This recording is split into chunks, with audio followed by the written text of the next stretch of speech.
What's up, everyone? Good morning. Welcome back into Shaw Locals Bears Insider Podcast. I am Kyle Nabors, along with Sean Hammond, a recharged Sean Hammond, right? Yeah, it's a bye week for us too, Kyle. It was a bye week for us. I've probably watched the least amount of NFL football that I have in a long time yesterday, Sean. I don't know about you. I turned on like the noon games yesterday, and they were all pretty much complete trash. It was raining on the East Coast all day, so like the weather was not fun out there either. I went and got the wife and I went and got a Christmas tree instead. Yeah, we kind of did the same thing. I had Red Zone on for a little bit, but to be honest, I was mostly just following my fantasy team, and Yeah. other than that, like was kind of tuned out. Didn't really pay attention to any of the 3 o'clock games. Didn't watch Sunday Night Football. It was a nice little break. There weren't a ton of games with like interesting playoff implications. That Houston Denver game at noon ended up being, both teams came in at 6-5, which absolutely shocking still to think about both of those teams being 6-5. Yeah. I'll say this quickly. Anyone who did watch that game, I really like D'Amico Ryans, what he's done down there in his first season. And this probably wasn't his play call. I hated the play design.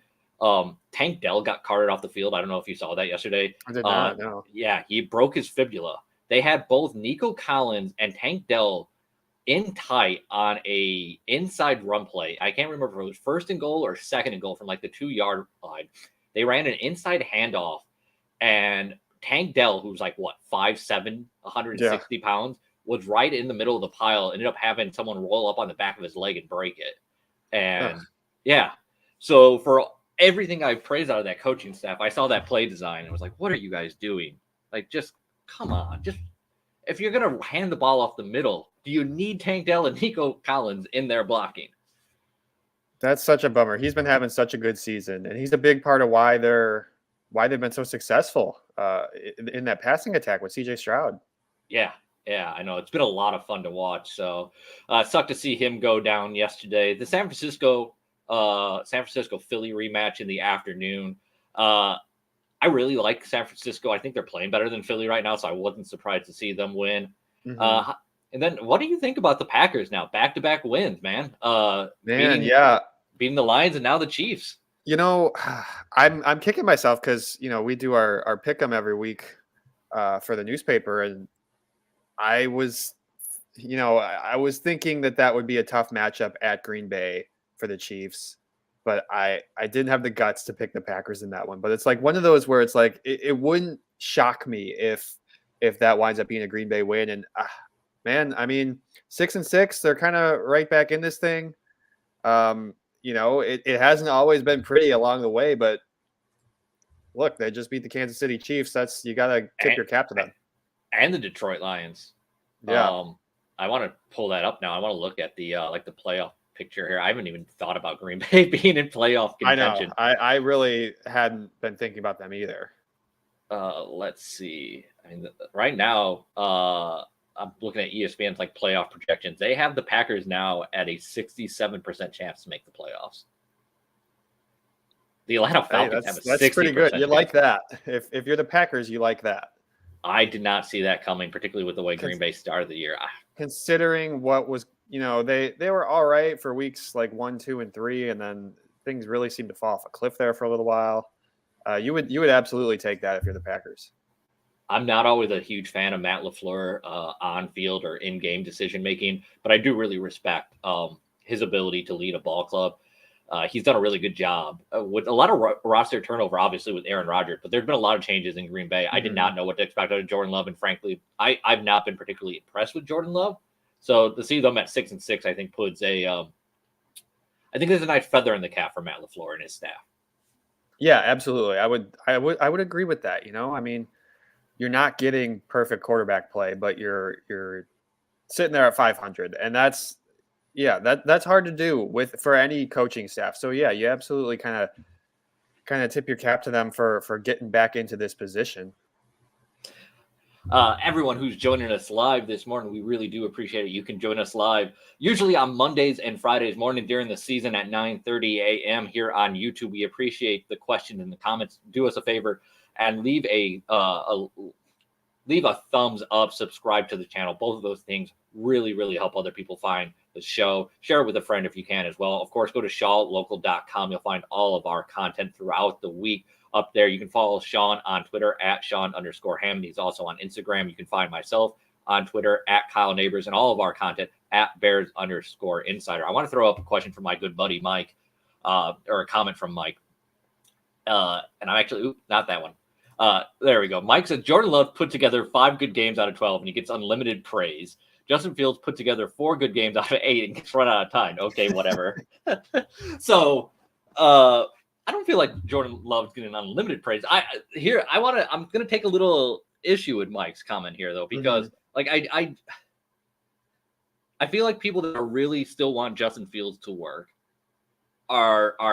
we do this in Chicago a lot. I feel like it's not just 4 out of 8 games. Justin Fields has been a starter for 30 games, and we can him and haw about the coaching staff, the amount of talent around him, right? All that stuff. But 30 games is a pretty large sample size, and it has not been consistent. I still love the upside. I still think he can be a good player, but I think Mike is reducing it a little bit there, Sean. Yeah, it's a much bigger sample size. And you know, the record is the record. I know that's more of a team stat, but you know, the fumbles are the fumbles too. I mean, what has he lost? Like it's like a fumble a game at this point. I'd have to, it might even be one more than that in his career. And yeah, like of course you're going to praise the quarterback when you win the game, and you know, they're going to get some of the blame when you lose. That's the same thing with every quarterback.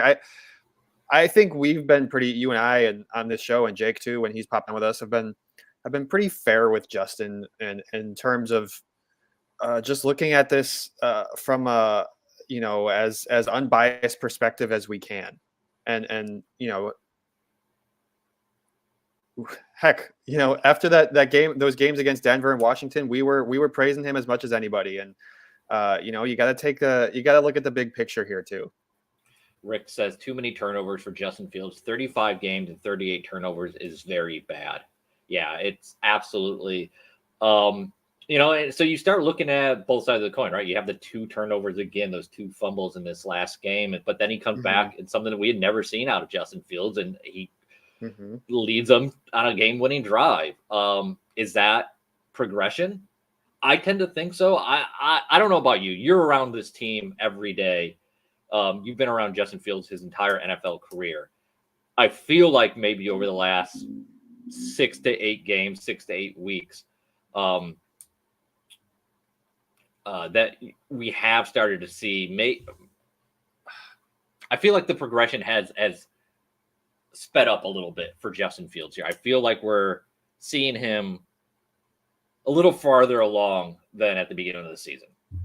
Yeah, I would agree with that. I mean, I think you're seeing him. I mean, he has got experience under his belt. He's been, how many times has he been in that situation where he lost a fumble and they lost him the game, or they didn't come back?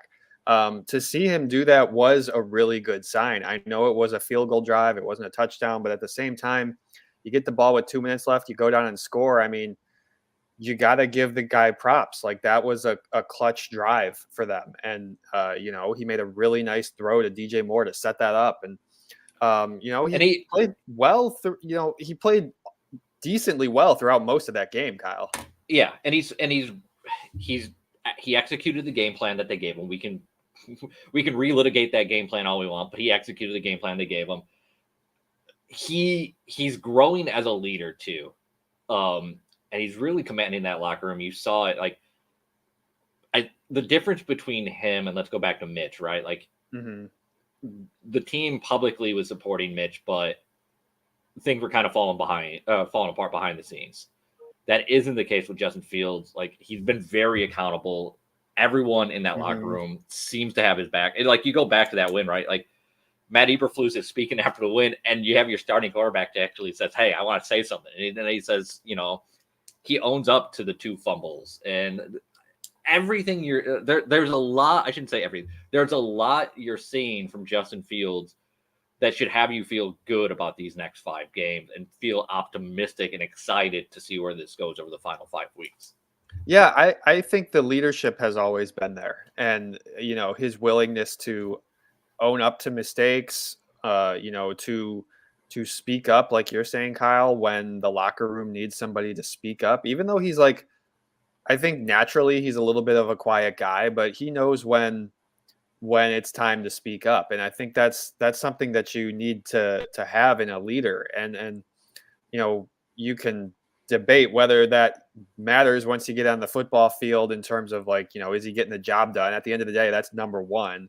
But you certainly have a quarterback who the players follow, and he is their guy, absolutely, and he's earned that by doing things like what you just mentioned, Kyle. I mean,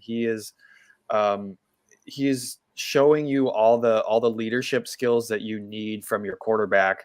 Now he's just got to go out there and play 5 really good games at the end of the year. And it doesn't have to be, he doesn't have to be perfect in every single one of them, but you gotta end the season strong. I'd say, we coming back, when he came back from the injury, what was it, 7 games? We said we needed him to play well for these 7 games. I'd say he's 2 for 2. I agree. I know people, did not like the game plan against the Vikings, even though they won the game. He executed the game plan they gave him, and that's all you can ask your quarterback to do. Yeah, he executed the game plan against a defense that was rushing at an incredible rate. It wasn't pretty. They needed to take a few more shots down the field. I wish they would have run the ball a little bit more effectively in that first half, but he did what he needed to do. That's what they found a way to win the game. And I felt like they found the way to win the game in large part because of him.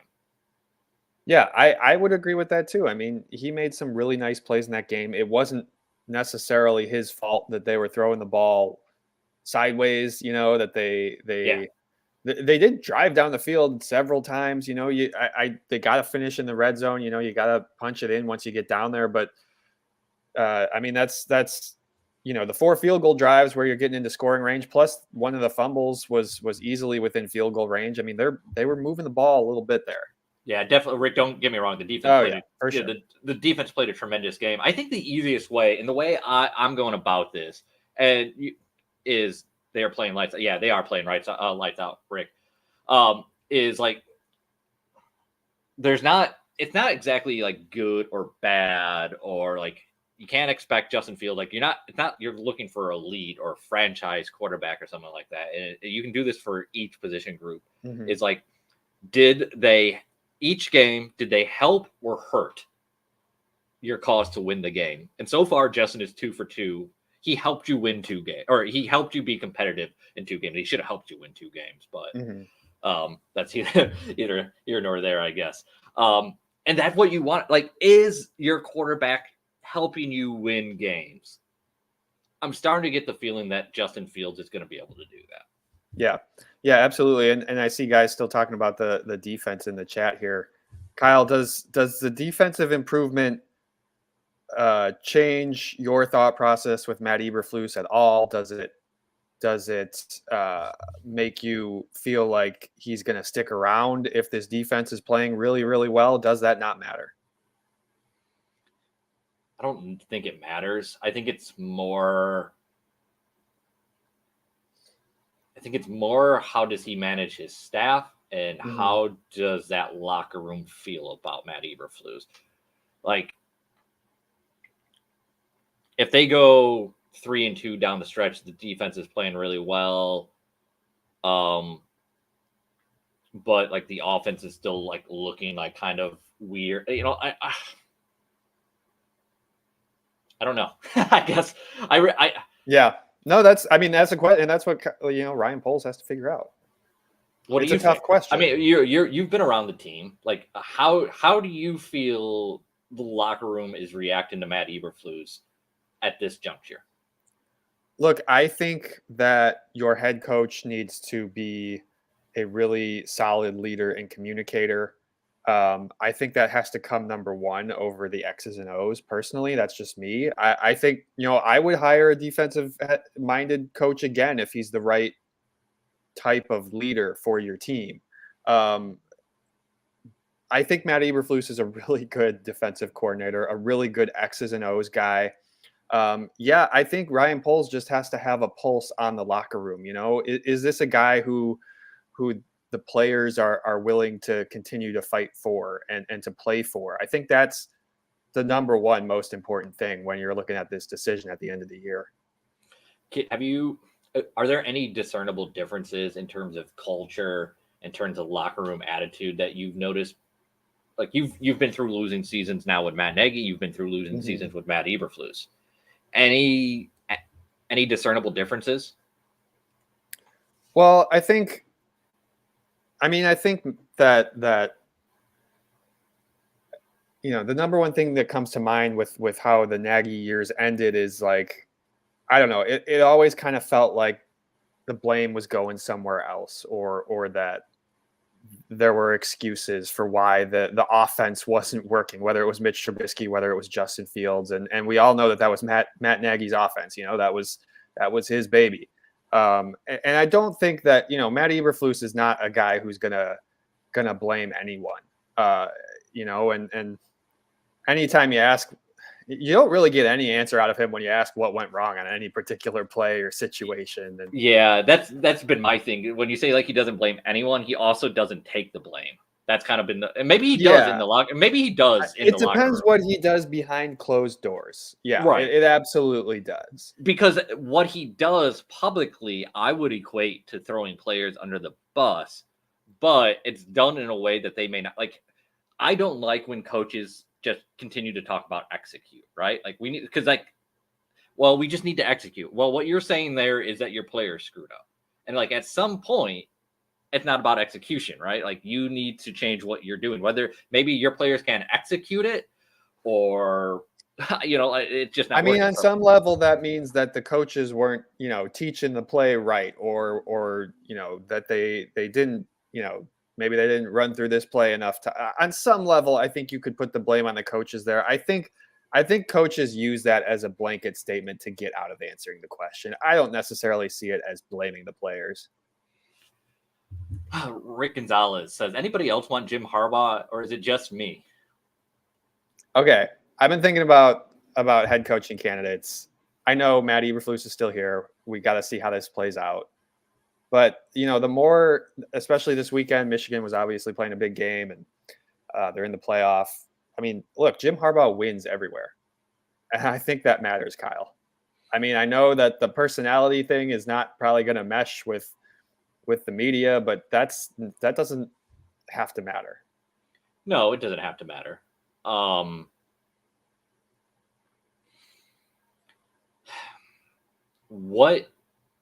I guess my question is, like, can Jim Harbaugh bring something in 2023 to the NFL that it hasn't seen before? Or are we going to get an offense that is way too vanilla for the modern day NFL? I think that's my main concern. I think that's a fair concern. I think that's an absolutely fair concern. I think, going back to kind of what I was saying about Eberflus, like clearly the Michigan players have rallied behind Jim Harbaugh, whether that's, we don't have to get into the whole scandal thing. You guys have seen and read that story elsewhere, but clearly the players have rallied behind their head coach. And,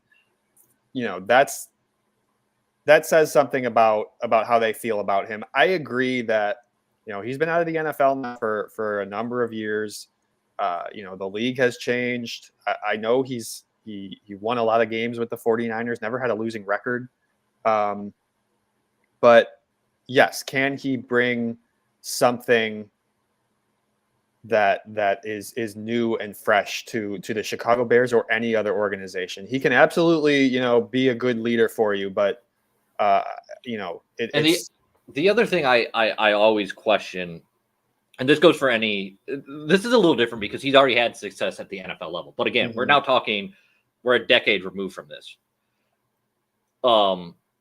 Is like college coaches they have such control over their locker rooms and their programs at that level. They have so much influence at a university level. It's sometimes hard for those guys to go from that to an NFL level where you're dealing with adults. Like you're not dealing with college kids. You're dealing with veteran players, sometimes 35, 36, 38 years old, right? That have lives, have like some guys have trouble, head coaches have trouble making that transition. Now, like I said, he did it a decade ago. But that's a long time ago. And Harbaugh is a guy like he likes to have like things need to be done a certain way. Does that mesh in 2023 NFL terms? And not even just the players, he has to get along with Kevin Warren and with assuming Ryan Poles is still here. Those are the two of his most important relationships. I do think that he would probably be able to hire a really good staff just by, the name recognition alone. I mean, guys are going to want to come work for him. But yeah, like the relationships are going to be a big part of that. And I'm going to throw another name out there too. I see some folks in the chat talking about, do you want another unproven, another first year head coach? And I'm going to throw Brian Flores' name out there. What do you think about that, Kyle? I mean, that's another guy who I feel like players could rally behind.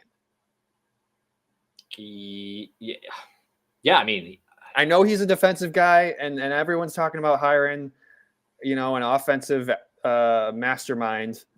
But I mean, look what he's done in Minnesota with that defense in just 1 year. They don't have their quarterback, and I think you could argue that he did a decent to really nice job in Miami. Given the situation they were in, obviously Mike McDaniel has taken that thing to a whole different level. But the players they got there on that offense are a little bit different. I like Brian Flores a lot. He's done a great job in Minnesota. I think I'd want to know a little bit more behind the scenes. Like if I'm the Chicago Bears, like I'm checking in with any source I can find down in Miami to find out what exactly happened behind the scenes with Brian Flores before I would feel comfortable making that call, I think. I personally think that the players, I think you get a guy who's come in here and he's challenged the league. He's, filed a lawsuit against the league, for allegedly because, he wasn't being treated, the proper way as a black head coach. I think that's something players would get behind. That's a guy that they would stand up for. If I remember right, wasn't Flores also saying like that essentially ownership was asking him to tank? They were allegedly offering him money to lose games. Yeah. So, I mean, there's just, again, that might be, there's some baggage I think you would need to get cleared before you'd want to make that type of hire. Yeah, absolutely. Yeah.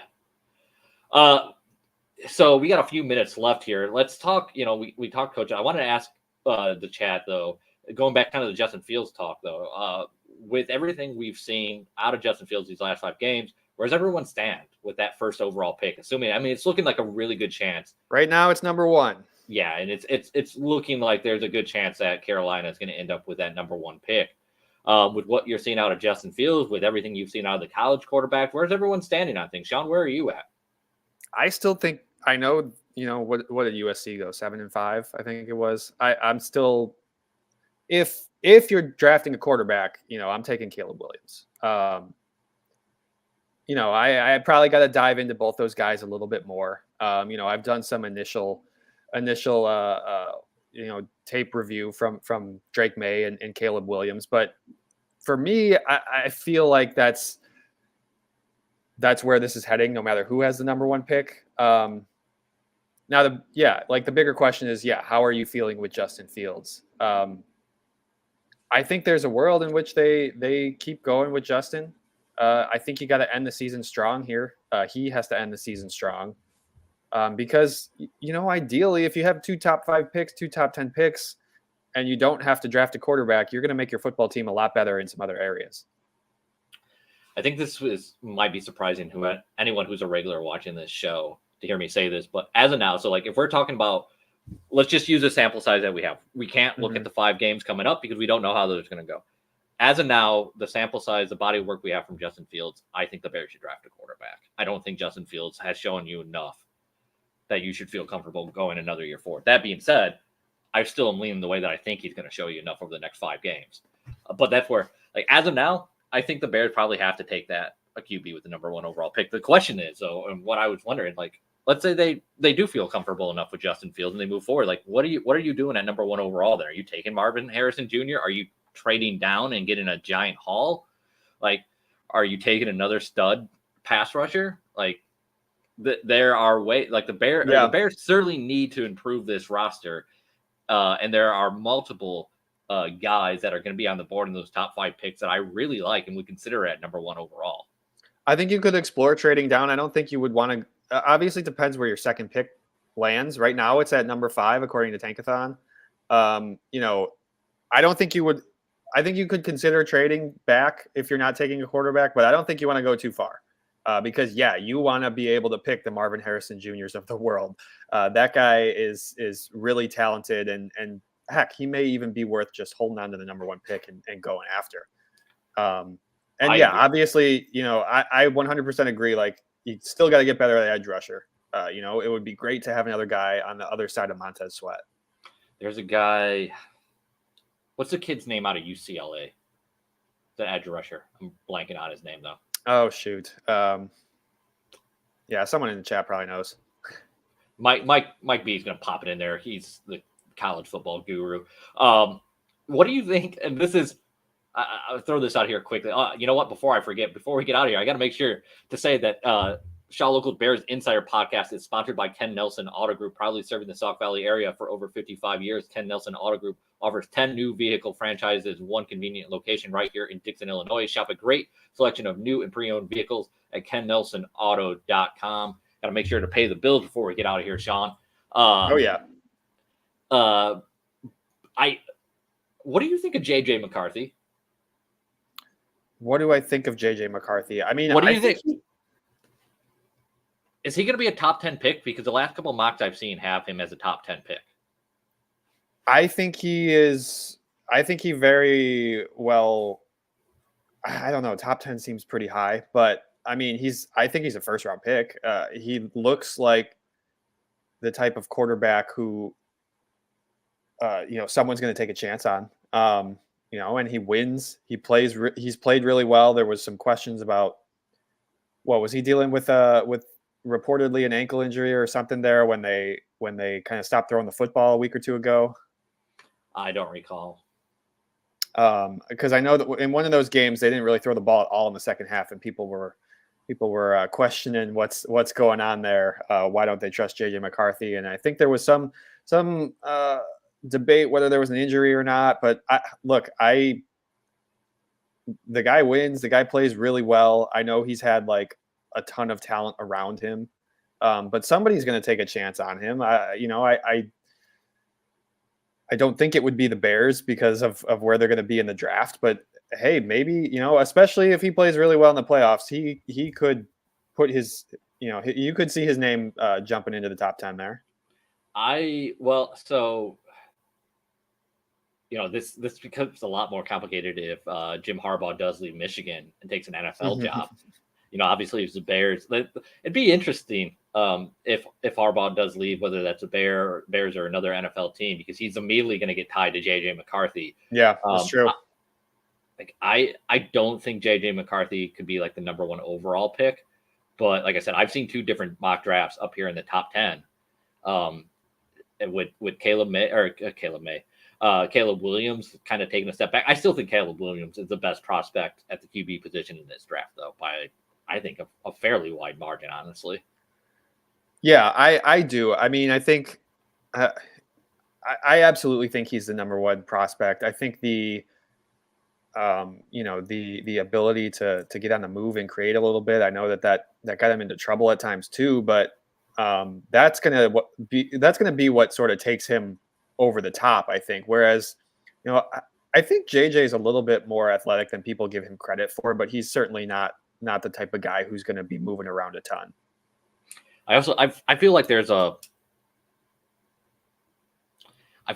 decent ceiling for JJ McCarthy. I also feel like the bust factor is really high there. He reminds me a lot of like a Mac Jones type prospect. Yeah. Is that fair? I think so. Let's see what I think probably he's more athletic than Mac Jones. Yeah, he is. But, I would agree with that. But I think it's more what you're saying there. Like it's more of a projection with Mac Jones than it was with those other guys in that draft. With Justin Fields. Let's see. So Mike B says McCarthy will likely land in the mid-upper portion of the first round. He's a very good athlete and has the arm, but struggles downfield. He'd be overdrafted by this league because he's a QB. Yeah, I think that's probably that's a good analysis there, Mike. Yeah, he's one of those guys who's going to fly up the boards, especially now that he's in the playoff. Everyone's going to be watching him against Alabama, and if they win, the next game. But yeah, it probably is a case where this guy is going to be overdrafted because you put quarterback next to their name and people are paying attention. All right, guys, we got to get out of here, though. Sean has to get over to Halisol. The Bears back at practice this week. Sean, you got anything else you want to talk about quickly before we get out of here? Excited to get back to it this week. Yeah, Bears-Lions coming up on Sunday from Soldier Field. We'll have full coverage for you guys all week long at shawlocal.com. Make sure you follow us on Twitter at Bears_Insider. You can follow Sean on Twitter at Sean_Hammond and myself on Twitter at Kyle Nabors. We'll be back with you guys on Friday morning to preview Bears versus Lions. Until then, though, everyone have a good week. For Sean Hammond, I am Kyle Nabors. We'll talk to you guys later.